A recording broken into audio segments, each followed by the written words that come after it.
Ah, ok. Ah, ça fait un moment que j'ai pas fait des vidéos en français. Hein. Ah ouais, c'est cool. Ok, on va voir ce qui vient. Et j'avais envie de faire cette petite vidéo, je voulais juste parler un peu de... Bah, de suivre en fait. Juste de suivre l'intuition et les voyages. Ça fait... Bah, ça fait au moins 10 ans que j'ai commencé avec Yannick.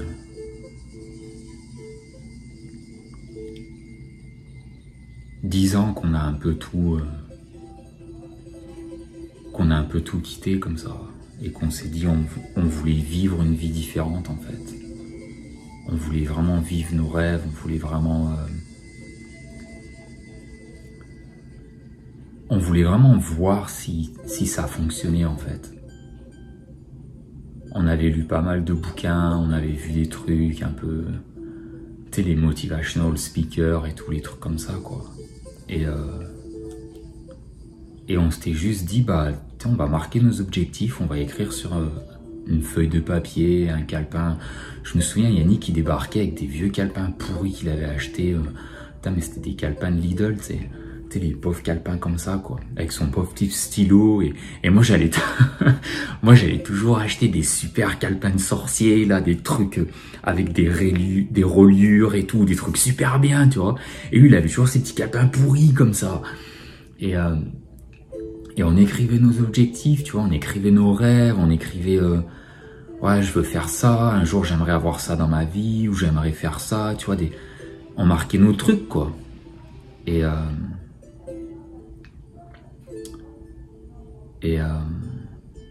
c'était vraiment l'idée de vivre comme si tout était possible.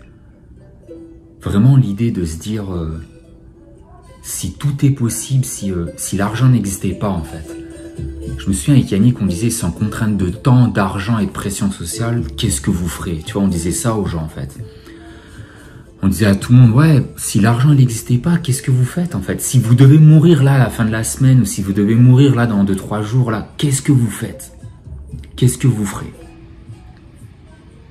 Si tout est possible, s'il n'y a aucune contrainte de temps, d'argent et de pression sociale, qu'est-ce que vous faites?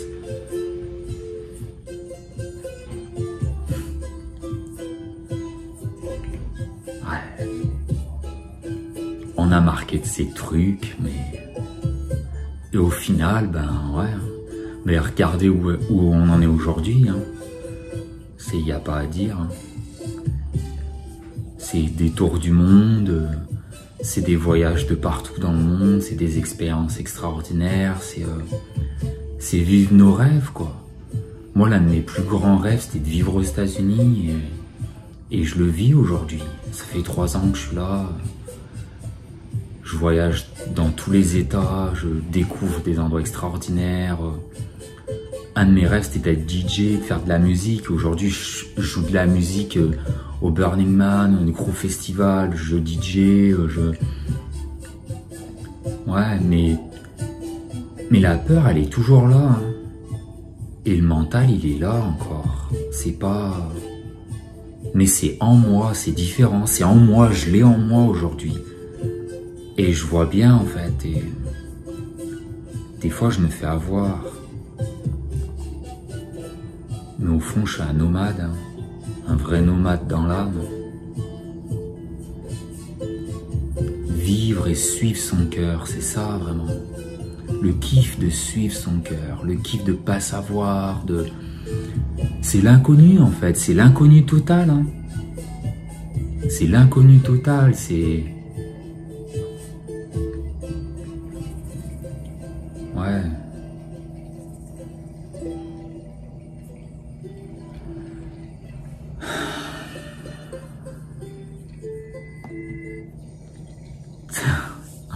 Je sais même pas quoi vous dire en fait. J'avais envie de faire cette vidéo, mais... De juste suivre. Suivre. Qu'est-ce qui vous excite? Qu'est-ce qui vous anime vraiment? Moi, je sais pas, hein. La plupart du temps, quand j'ai une idée, quand j'ai un truc qui me fait kiffer, bah j'ai envie de le faire, je sais même pas comment je vais le faire. J'ai aucune idée en fait, aucune idée. Et mon mental, il me dit, non mais t'es fou, mais c'est pas possible, ça va pas marcher, tu vas pas y arriver. Ouais. Le retour à l'innocence, vraiment, de se dire... Là, si je vous lis ma liste, mais moi j'ai envie d'être acteur. J'ai aucune idée, je sais pas comment ça va se faire. J'ai envie d'être acteur, j'ai envie de faire des séminaires devant 500 personnes, j'ai envie de faire des grosses retraites de fou. Moi, mon kiff, ce serait donner des champignons magiques à 150, 200 personnes et jouer de la musique. Et d'avoir tout le monde devant moi comme ça, et jouer de la musique, et chanter des chants médecine et tout, et taper dans le tambour. Oh, ça, ce serait mon trip. Oh putain, beautiful. Comment je kifferais faire ça? Comment? J'en ai aucune idée. Ouais, je sais pas. Il y a plein de trucs, je sais pas en fait. Mais ça me stoppe pas. Ça me stoppe pas. Et la peur, des fois, elle m'envahit. Hein. La peur, ça m'envahit. La peur pour survivre, la peur pour... ouais. Et je trouve que la peur, en fait, elle me sépare de mon innocence. Elle m'empêche, en fait, d'aller vivre vraiment ce qui est important pour moi. Et cette peur, c'est ce qui nous tient, en fait. C'est ce qui nous tient un peu dans... ouais, c'est ce qui nous tient dans notre mental, quoi. Et on voit bien, hein, les gens, ils se tapent dessus, hein, les uns les autres. Hein. La peur, elle est ouf. Hein.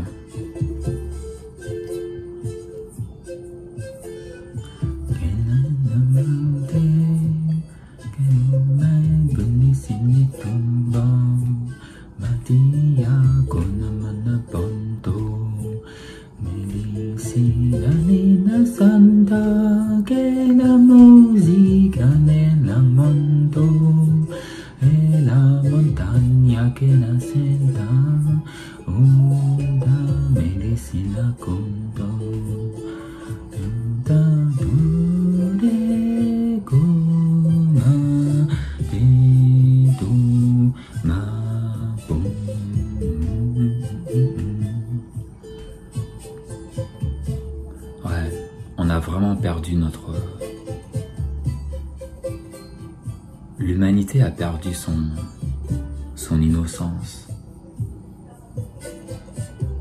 On a perdu, en anglais, we lost our way.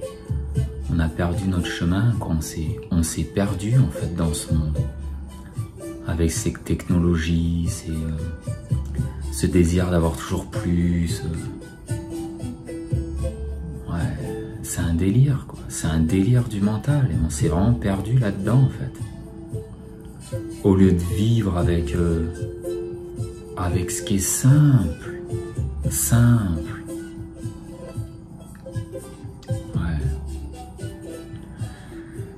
Ouais, c'est dommage quoi. Alors, j'espère que on retrouvera notre chemin et c'est vrai, c'est ce que j'offre en fait aux gens aujourd'hui. C'est ce que j'offre cette possibilité de revenir à soi, de trouver notre chemin, quoi. Et la voie de l'esprit, c'est ça vraiment, la voie de l'esprit, la voie du chaman, quoi. C'est la voie de l'esprit, revenir à l'innocence, revenir aux choses simples. C'est la prophétie des Andes, hein, un livre que vraiment je recommande. C'était ça, hein, au tout début avec Yannick.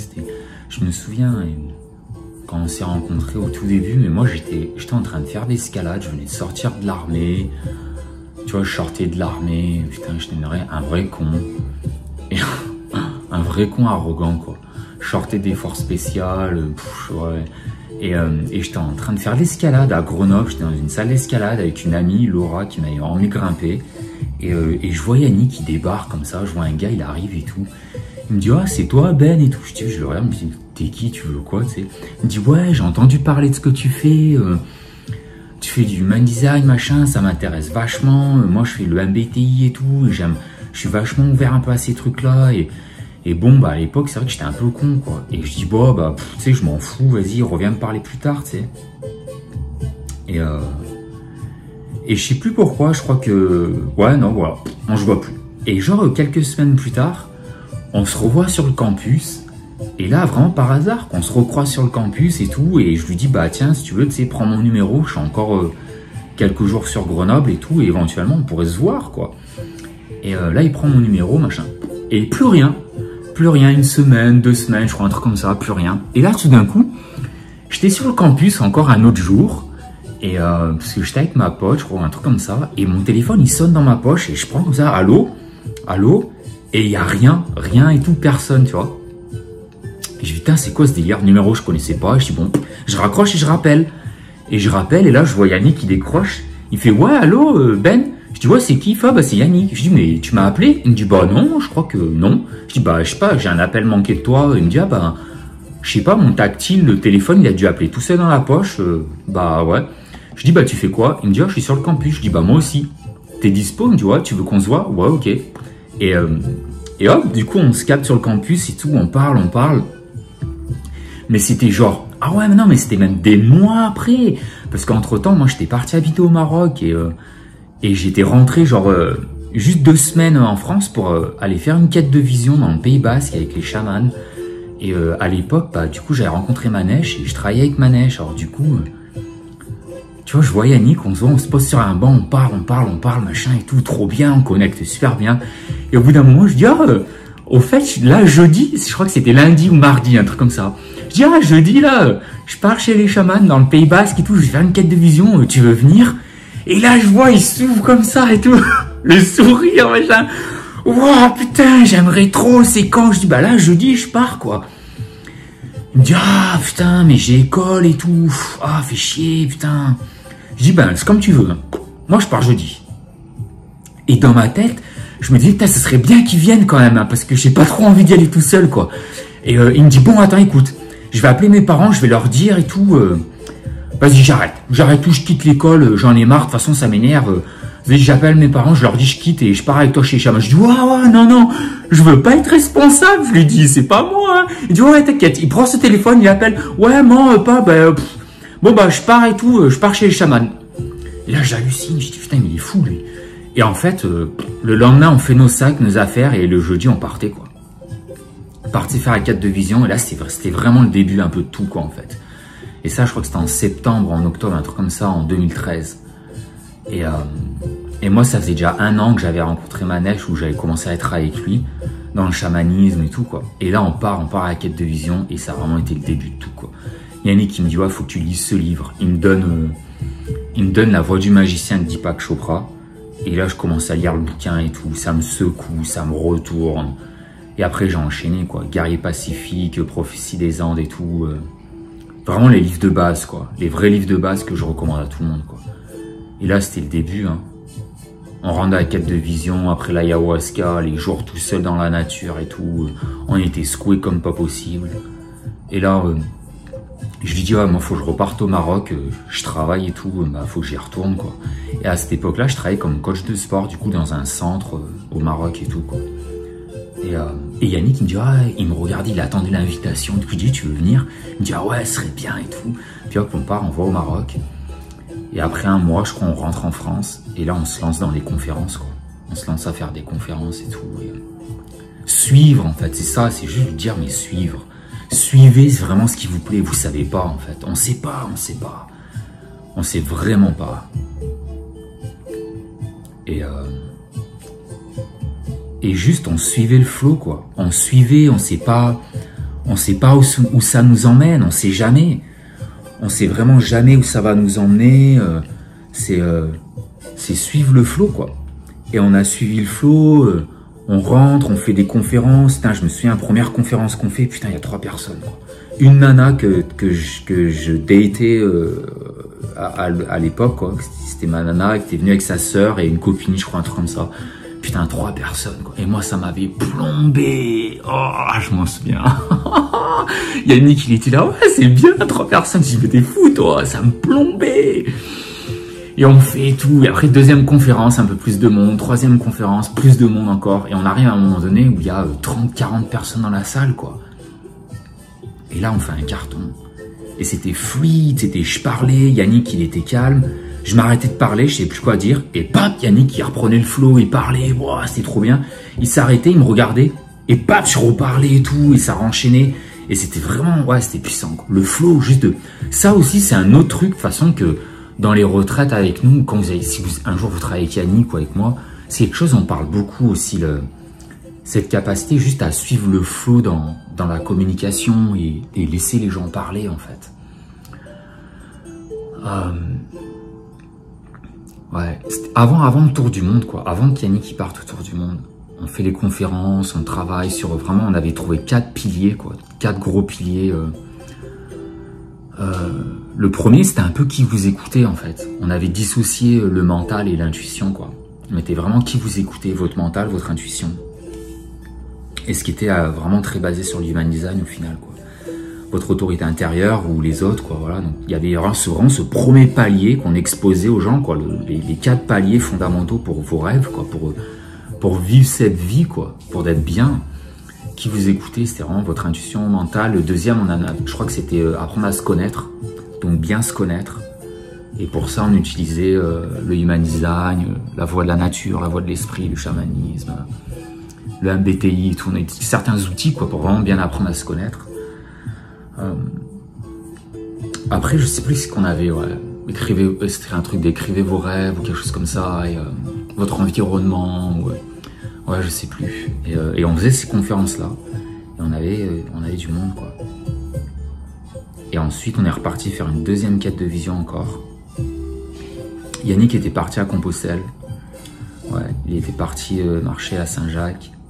On s'était retrouvés dans le Pays Basque pour la quête, 1 mois et demi après, je crois. Et lui, quelques semaines plus tard, partait autour du monde. Et moi, j'avais grave envie de partir aux États-Unis et je voyais que je forçais le flow, en fait. Je voulais partir, ma tête voulait partir aux États-Unis et je m'étais fait une entorse de la cheville, je m'étais rupture des ligaments, quoi. Et la vie, le gros signe, quoi, mais c'était le panneau d'Hollywood, là, qui me disait non, non, pars pas aux États-Unis, quoi. Pars pas aux États-Unis, quoi. Et du coup, ouais, j'avais pas eu mon visa, j'avais pas pu avoir le visa, pas pu partir et tout, etc. Et j'étais parti de nouveau dans le Pays Basque avec ma neige. J'étais resté 3 mois. 3 mois au Pays Basque, quoi. Et ensuite, l'Angleterre. Je vois pas Yannick pendant plus d'1 an, 1 an et demi, je crois. Et on se revoit en 2016. Ouais, ça faisait déjà 1 an et demi que j'habitais en Angleterre. On refait un point ensemble, voir si ça marche. Yannick rentrait du tour du monde, s'était fait bouffer par le crocodile, cette andouille. Oh, putain. Et je m'en souviens, j'étais quasiment des premières personnes à être au courant, quoi, parce que ça faisait un petit moment que j'avais pas de nouvelles de lui. Il m'avait dit, ouais, je pars dans la jungle, machin, bon écoute, on se donne des nouvelles et tout. Et je sais pas, moi j'avais senti, en fait, vraiment, je me souviens, je m'étais réveillé une nuit, ça allait pas, je pensais à lui, je me dis, putain, mais ça fait un moment que j'ai pas de nouvelles et tout, et là, je le contacte sur Facebook, il me dit, putain, je suis à l'hôpital, machin, il m'est arrivé un truc de ouf, tout va bien, écoute, je te donne un peu plus de nouvelles. Et on parlait, quoi. Je dis, mais, ok, il faut que tu me donnes plus de nouvelles, quoi. Et ouais, c'était un peu un truc de dingue. Rentre en France, on s'était revus. Et l'année d'après, moi, je partais au Pérou, en 2017. Mais pareil, quoi, c'est de toute façon toujours suivre, hein. Les signes, ils sortent de n'importe où, et on se dit, mais c'est quoi? C'est une vie, on se fait rouster, en fait. On se fait rouster, c'est un truc de ouf, quoi.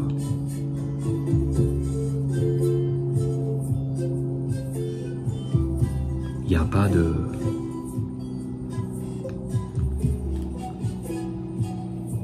En fait, la seule stabilité, c'est la stabilité avec nous, quoi. C'est ça, en fait.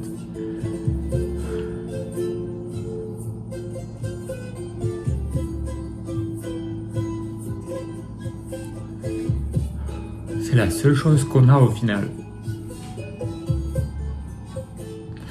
C'est d'être fort avec tout, d'être là, d'être fort avec nous-mêmes, en fait. C'est ça qu'on a. C'est qu'on est ancré, on est solide avec nous-mêmes. Et le mental, il devient ouf. Parce que c'est tout le temps de l'incertitude, tout le temps, on ne sait pas. On ne sait pas à quoi on va répondre, on ne sait pas où on va, c'est le flou tout le temps en fait. Mais ce qu'on sait, c'est ici et maintenant. Et on a ça ici et maintenant en fait. C'est hyper... Et je pense que c'est ce qu'on montre, c'est ce qu'on enseigne. C'est pour ça qu'on est différent. C'est pour ça qu'on est atypique, qu'on attire les gens.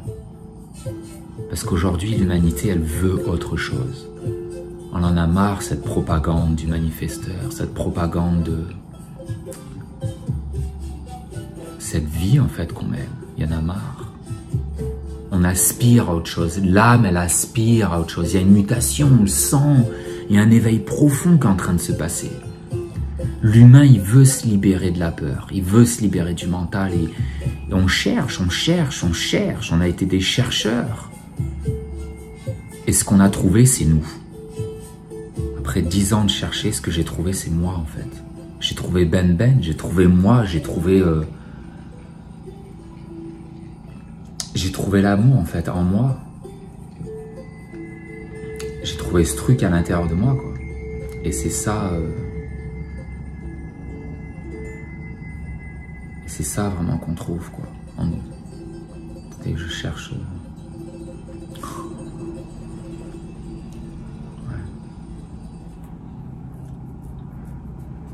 Ouais, c'est...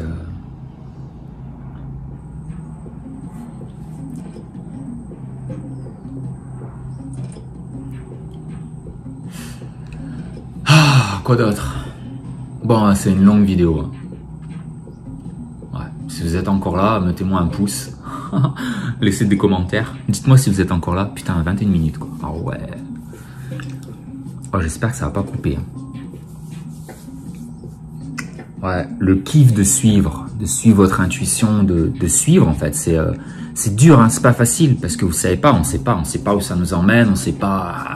Faut une paire de couilles quoi. Faut une paire de couilles de se dire je prends mon sac et je m'en vais. Et j'y vais. Je vais voir ce qu'il y a de l'autre côté, quoi. C'est ça, en fait, hein. Je vais voir ce qui se trouve de l'autre côté, quoi. Je vais voir ce qui se trouve de l'autre côté de la peur, de l'autre côté de mon mental, de l'autre côté de lâcher prise. Je n'ai aucune idée, je ne sais pas ce qui va venir à moi. Je fais confiance. Et c'est dur parce que des fois, vous êtes là dans l'incertitude. Vous êtes là. C'est dur d'être patient, quoi. D'être patient qu'il y ait quelque chose qui arrive à vous. Parce qu'il n'y a rien qui se passe. Des fois, on est là, on est assis. Mais combien de fois? Mais je suis arrivé au Pérou pour la première fois, mais putain, après mais des heures et des heures. Et c'est dur parce que des fois, on a des signes, on commence à douter. Je veux dire, moi, je quittais Londres en 2017. Donc, je quittais Londres, je quittais tout. J'avais une bonne situation. Je commençais à bien, mon business a marché. Je commençais à avoir des clients. Je commençais à être connu. Je veux dire, j'avais un super truc à Londres et tout, je générais un peu de l'argent, quoi. Ça allait bien, ça commençait à aller. Et là, tout d'un coup, j'ai des signes, j'ai un truc qui me dit, pars au Pérou, quoi. Et j'ignore. Et ça revient, et je me refais claquer dans la gueule, pars au Pérou. Ma pote Chandra qui me dit, vas-y, je suis au Pérou, on se rejoint là-bas, machin. Bah, j'y vais, quoi. J'y vais, tout, c'est smooth.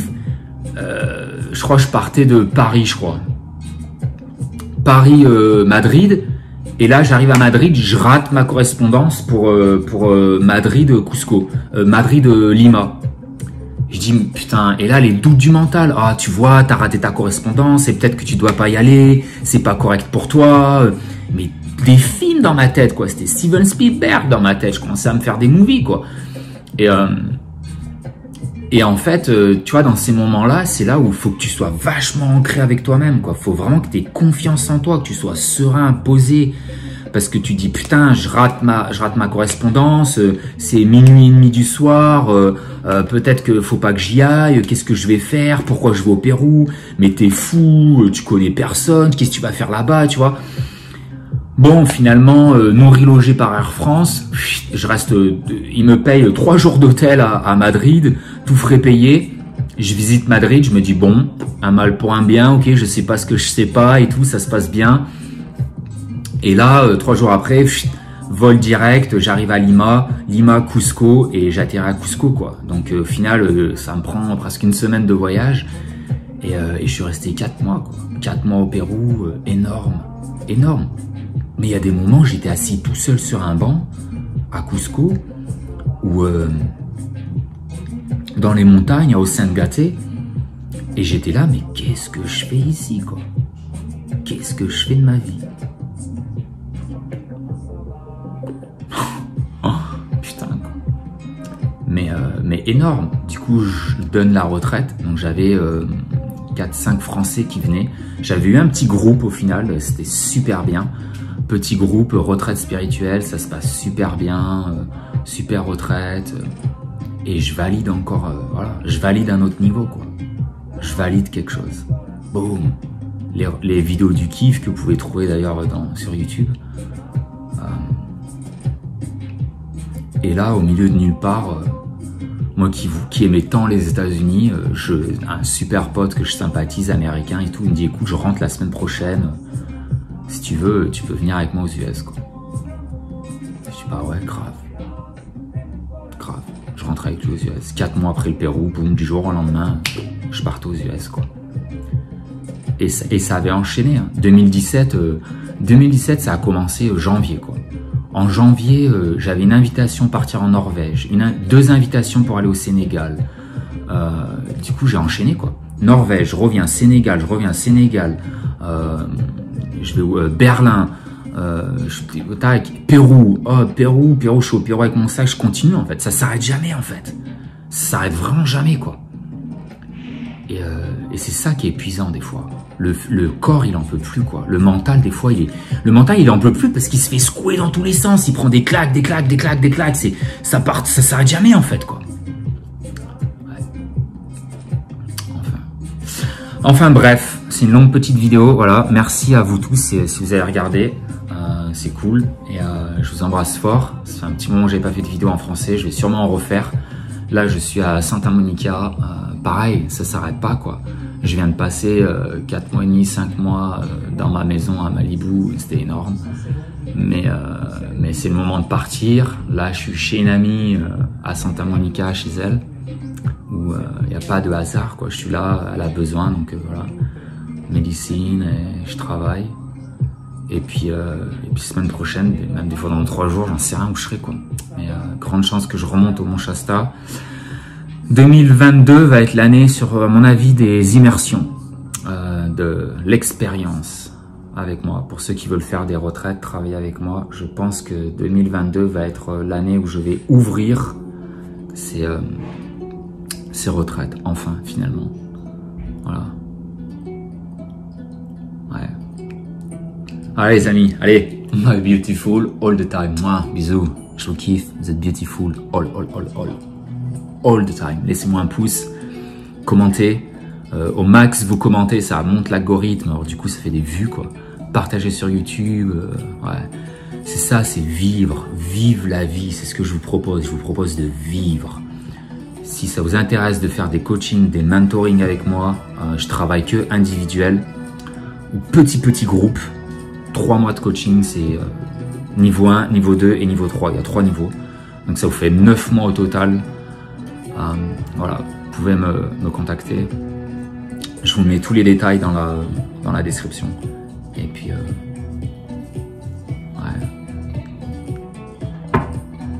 Voilà, je pense que j'ai fait le tour. Allez, le kiff de vivre sa vie, de suivre l'intuition, de suivre les signes, c'est un énorme kiff. C'est un énorme kiff, ça vaut tout l'or du monde. Et si vous avez envie de vous libérer, d'être libre, de vivre cette vie, de la kiffer, je peux vraiment vous montrer comment faire. Ouais. Mes rêves, les prochains qui arrivent, faire du cinéma, acteur, être un grand DJ, jouer plus de musique, faire un TV show, faire de la comédie, être président ou conseiller à la Maison Blanche, voilà, mais être ouais, un truc comme ça. Ouais. Ça c'est pour plus tard, vers 50 ans. Mais avant, il y a tout ça que j'aimerais bien réaliser. Avoir un bon comédie show, une bonne comédie, un TV show, faire de la télé, faire du cinéma, des documentaires. Quoi d'autre? Avoir créé ça j'ai déjà commencé avec le Hub, The Hub 27, qui est online, une grosse communauté online, beaucoup en anglais mais en français. Vous pouvez trouver aussi il y a du français, il y a des français dedans, donc je vous invite si vous voulez vous joindre à nous. Apprendre l'anglais c'est quand même bien aussi, donc c'est une opportunité pour vous pour apprendre l'anglais. Et de transformer en fait ce Hub 27 en maison physique. Donc avoir des maisons un peu de partout dans le monde, j'aimerais acheter des endroits, des lieux en fait, pour pouvoir voyager d'un point à l'autre, d'un lieu à l'autre, et avoir ces retraites dans ces différents lieux en fait, avec des thèmes, vraiment avoir des thèmes. Donc voilà, c'est des rêves, c'est des choses. Reconstruire l'Atlantide, ça c'est un énorme rêve que j'aimerais avoir sur Terre. Reconstruire en fait ce temps de l'âge d'or des pyramides, etc. quoi. Vraiment de vivre comme des dieux en fait. J'en ai marre de vivre comme un petit humain, là, de vivre comme des dieux. Comment je veux vivre comme des dieux? On est des dieux et j'ai envie de vivre comme des dieux, comme le pacha, là, d'être tout nu, le kiki à l'air, là, mon gros kiki, et qu'on m'apporte à manger sur des plateaux d'argent, là, et qu'on s'apporte tous les uns aux autres à manger, qu'on se traite comme des dieux, quoi, putain. La bite à l'air, le corps à l'air, là, d'être des dieux, quoi, d'être des vrais dieux. Et rayonner cette lumière, cet amour, cette lumière, quoi, la lumière de Dieu, quoi, de la source, de jouer de la musique, de danser, de revenir à la vraie vie, quoi. Ça, c'est vraiment mon truc qui me ferait vraiment kiffer, quoi. C'est en train d'arriver, je le sais. Voilà un peu tout ça. Maintenant, à voir. Jouer de la musique, ouais. Vous faire kiffer, moi c'est ça, j'ai envie de vous faire kiffer. Les retraites du kiff, je pense que je vais me refaire ça de nouveau, parce que au final c'est ce que j'avais fait, hein. Sénégal et retraite du kiff, quoi. Donc on va y revenir, retraite du kiff. Être présent, c'est ça que j'offre. Comment être présent, ici et maintenant, comment être, vibrer, kiffer dans l'instant présent. Oh putain, c'est le kiff, c'est l'orgasme. Ouais. Le plaisir. Plaisir. Je suis un épicurien, je suis un 6-2, on est des épicuriens, on aime la vie, les plaisirs de la vie, quoi. Ouais, plaisir de la vie. Ok, allez, salut à tous. All the time. Souscrivez à ma YouTube channel, souscrivez-vous, voilà, qu'on se comprend. Hein. Un pouce et partagez la vidéo. Merci beaucoup. Merci.